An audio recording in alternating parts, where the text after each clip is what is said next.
Hi friends, ఈరోజు cup బియ్యము పల్లీలతో నూనె నెయ్యి వాడకుండా స్వీట్ ఎలా చేయాలో చూద్దామండి. ముందుగా ఒక కడాయిని మీడియం ఫ్లేమ్లో పెట్టి కప్పు బియ్యం వేసి లైట్గా కలర్ చేంజ్ అయ్యేంత వరకు బియ్యాన్ని బాగా వేయించుకోవాలండి. ముడి బియ్యం ఉంటే ముడి బియ్యం అయినా తీసుకోవచ్చండి. నేను మామూలు బియ్యం తీసుకున్నాను.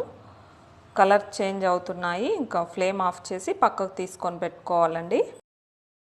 ఇప్పుడు ఇదే కడాయిని మీడియం ఫ్లేమ్లో పెట్టి కప్పు పల్లీలు వేసి పల్లీలను కూడా బాగా వేయించుకోవాలండి. పల్లీలు వేగాయండి. ఇప్పుడు ఫ్లేమ్ ఆఫ్ చేసి వీటిని కూడా పక్కకు తీసి పెట్టుకోవాలి. ఇప్పుడు ఇదే కడాయిని లో ఫ్లేమ్లో పెట్టి పావు కప్పు ఎండు కొబ్బరి తురుము వేసి 1 నిమిషం పాటు ఫ్రై చేసుకోవాలండి. పచ్చి కొబ్బరి తురుము ఉంటే అదైనా వేసుకోవచ్చు. 1 నిమిషం అయిందండి. ఫ్లేమ్ ఆఫ్ చేసి కొబ్బరి తురుముని పక్కకు తీసి పెట్టుకోవాలి. ఇదే కడాయిని మీడియం ఫ్లేమ్లో పెట్టి 1 కప్పు బెల్లం వేసి అరకప్పు వాటర్ పోసి బెల్లం కరిగేంత వరకు కలుపుకుంటూ ఉండాలండి. బెల్లం కరిగిందండి. మరో 2 నిమిషాల పాటు తీగపాకం వచ్చేంత వరకు మరగనివ్వాలి. 2 నిమిషాలు అయిందండి. ఇప్పుడు చెక్ చేద్దాము.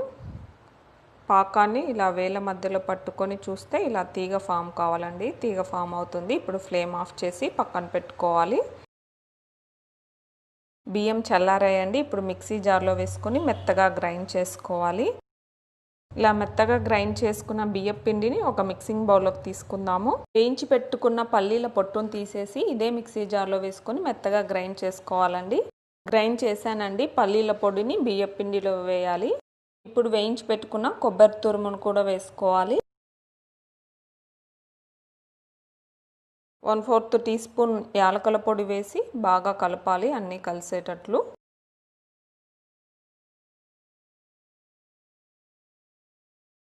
ఇప్పుడు స్పూన్ తీసేసి మనం బెల్లం పాకాన్ని వడగట్టుకోవాలి. ఏవైనా ఇంప్యూరిటీస్ అవి ఉంటాయి కాబట్టి.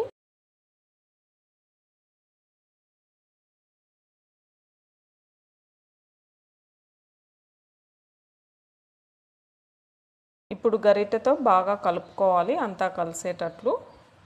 మనకు ఒక డౌ లాగా ఫామ్ కావాలి లడ్డూలు చేయడానికి. నూనె నెయ్యి లేకుండా ఇలా హెల్తీగా చేసుకోవచ్చండి లడ్డూలు. గరిటె తీసేసి చేత్తో బాగా కలిపి మనకు నచ్చిన సైజులో లడ్డూలు చేసుకోవచ్చండి.